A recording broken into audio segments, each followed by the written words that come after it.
Innoson na-ekwu n'okwu gbasalụ nkutu anụnwa akụturu ụlọ ọrụ ya nke a na-akpọ Innoson Manufacturing Company. Ịghọtago ịmana ka a na-akụtisi ya bụ ụlọ nke ikpeazụ abịazi fụ ebe ụgbọala dịgasị na ya bụ ime ụlọ ha ewee na-akụtusie ka a na-akụtusie aja gasị na ife a na-akụtisi bịa na-adabedo na ya bụ ụgbọala mebisie ọtụtụ ụgbọala. Ịghọtago ụfọdụ ụmụnne anyị nọ n'iru akwụkwọ gbaje wee gaa ebe a ka fa jejuta maka na abịazi na-ekwunye bụ ife n'iru akwụkwọ. Ụfọdụ na-asị na ife Igbo na-eme ibefa, ụfọdụ na-asị na agwali ya ọkpa ntị, ụfọdụ sị na ọ na-eme nọ maka na o ji ego na ọ mara na gọọmenti karịrị onye ọbụla nke a nke ọzọ. Ụfọdụ ụmụnne anyị gaziri ebe a wee pụzie o nwere onye ọrịa fa jekwudo ya bụ onye wee kọọ hụ ha wee sị na-abịa wee nyefe abalị 10 days wee sịfa na 10 days a ha bupụsie ụgbọala dịgasị ebe a ka e wee bịa kutuo maka na ihe eji eme ya bụ nkutu maka ụzọ a chọọ ịlụ na-ekwu aka oluzie echi ndị anụnwa bịa sị ha n'ọzịkwa nọọ abalị 10 bịazie echi ya na-echeghọ ka ya bụ abalị 10 ruo bidozie wee kurisibe ife nke na a na-akurisizi ya bụ ife ụgbọala na-emebisichazi.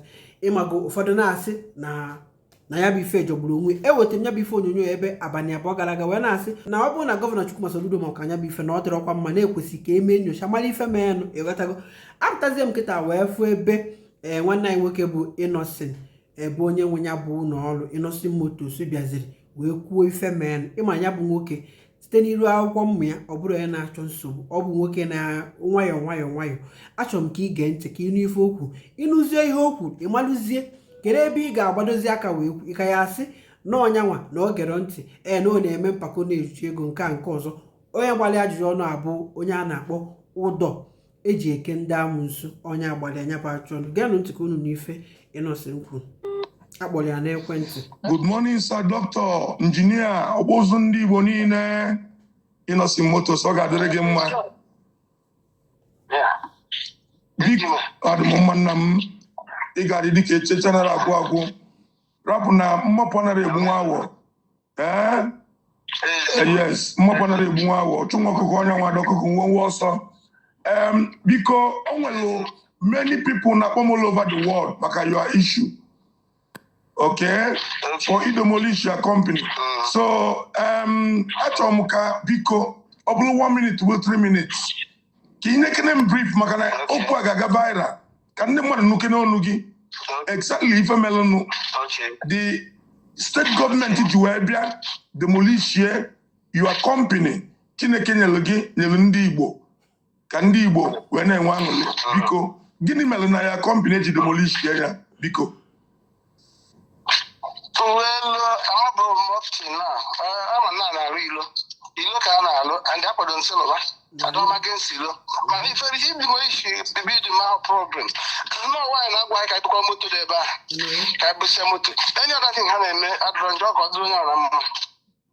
Ịghọtago adọmagensi ife a na-alụ a sọpọtụ nsịlụba mana a na-enyere anyị gbara anyị ka ịbụpụta moto dị kasị ebe a maka moto dị ebe a na anyị na-ala ka ịbụkwara ya paja the problem. The Governor Soludo Agbalagi as CEO Innoson Motors. Muna governor dum webele se mu na o play dum ma webele se mu na and ogwa no ni genga governor we even need to siba mu sibusia mu da we ma ebusi ho. That means I want to go to notice. Onye gba mpụsịa moto n'onwe ebe a oge ha bịa a na-ayọ ka ebusia moto ndị ajụ. Then all of a sudden Father Bozie Unu video demolition maybe where your vehicles. No, yeah, in demolition an issue. If an issue, how many man like I put moto there. That is the area more Abia. So what if I get notification? Nothing like notification. Even by I want to hang in 10 minutes or 20, 30 minutes. May put on motor. Okay. Therefore, motor ne ka damage you. Motor you wake. Hold on. Okay. Hold on. In the man no office now, Lord, on how we be. Oh, better I did it. Imagine. Okay. How many of your vehicles we fed damage? You know, In where you can't about 20 something vehicle the damaged. An actual new one. Oh my God. And since then, I'm getting a phone, singing all the sorry.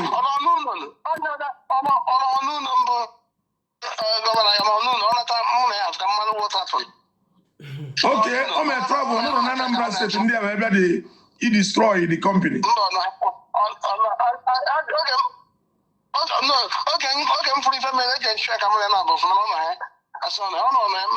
Okay, that means Ejiro number, I try to make grand interview. I try to make about face to face. I need discuss. Mana ega only on the phone, when I need na abia no, o mani na abia imit ya. Information now that I go book appointment. They say book here. Good. Mana obu ni ejiro number, I may direct number ejim ya. Ejim direct number. Mana gini bataziloge since then, how many days now? You destroy your company. 1 week. Then that 1 week now, since then, onuberi omobero, even in a nagabaira, or you talking a phone, making by Sigibia, or money for them. I don't know. I don't know. I don't know. All right. If I got now, because nothing mandatory no nugi and virtually modified because now a lot of things. And when they are saying any 10 days, when they are saying Agua, when they are saying, when so can I see where Innoson. Innoson. One man.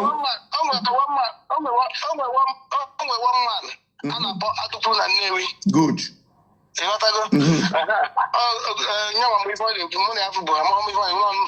Because I'm I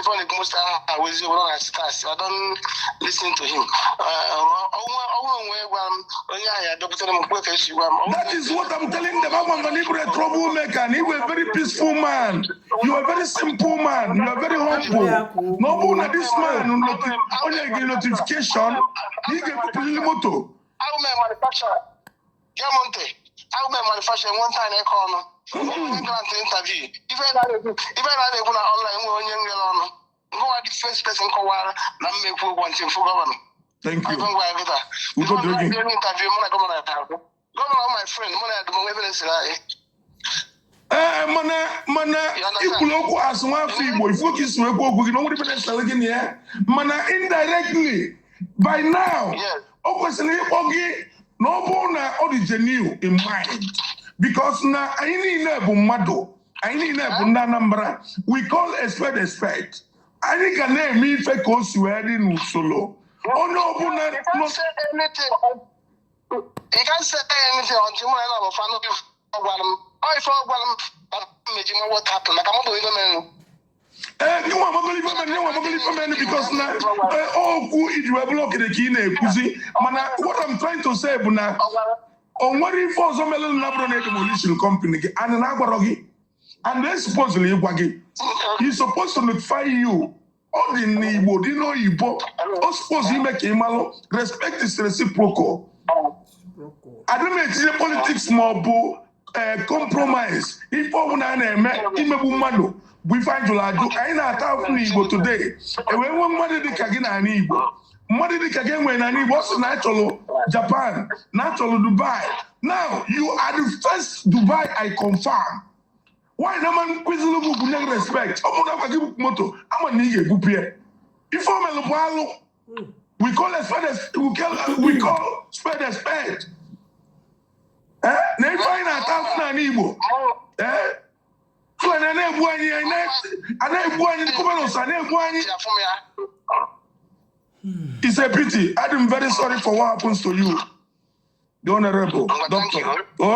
Thank you very much. Jisike ọ ga-adị mma egwu atụkwana gị na ịkwụ gị n'azụ mmadụ na Igbo kwụ gị n'azụ mmadụ kwụ gị n'azụ. Do not be afraid. I need that your investment. I need Igbo. We need it more than as you expect. Thank you very much. Nagazie. Inugo ife mbalito kana na udeje kamusu ba kama na ife deba abuna ya bụ onye gbara ajụjụ ọ na-enyere Innoson ohere ka okwu nyanwa ọ na-ekwu ụdịka ife a ikwuo ichelu nyanwa ekwu anyị wee n'ife ọ na-ekwu kpọmkwem mana dịka o si wee dị ama na eji m n'aka na ị nụrụ ofu ma ọ bụ Innoson kwuru otu ọnụ mmiri okwu esi wee dị gosi na ya bụ nwoke abụrụ onye na-achọ nsogbu ewetago ọ bụrụ onye na-achọ nsogbu ịnụgo ife okwu n'oge ekwu ihe ọbụla galụ mgbe ya na gọvanọ Chukwuma Soludo ga-afụ ka ọ gwana ya ihe eji wee bịazie etirisie ụlọ wedagide ụgbọala na-enye ha ohere ibusisi nsogbu Innoson na ebe a bụrụkwa na abịa kurisie ụlọ maka na ọma na aya kurisi ụlọ ịghọtago nọọ kezi ife eji wee kurisie ụlọ ebe ụgbọala dị ebe a enyere ha ohere ka ha buga ya ọ bụ na obodo mepere emepe ụdị ife a ga-adị abata ebe a ha ga-eji aka ha were ụgbọala nke ha buru ụgbọala adịgasị ebe a ife eji ebu ụgbọala bujie n'ụlọ ọlụfa gị nwazi bịazie ịchọzie ịbịa n'ụlọ ọlụfa ha gwazie ego ole ị ga-akwụ ha iwee budo ọka ị na-esi eme ya aghọtara m ka a ga-esi wee bịa tingwam ụ na-ejiri ife mmadụ mebibe nya ihe ọ na-akọ kịta na onye nke na-asị na-enyere ya abalị 10 na o nwere abalị 10 enye na-abịa nnọọ tiribu na ka a na-etirie ka a na-emebisi ụgbọala 20 mara ife ọ dịrọkwa mma kedu bụ n'obi gị n'efe anụ ịghọtago gbasa ozi a ka ndị ọzọ na-anya masịkwa n'akara anụ daalụ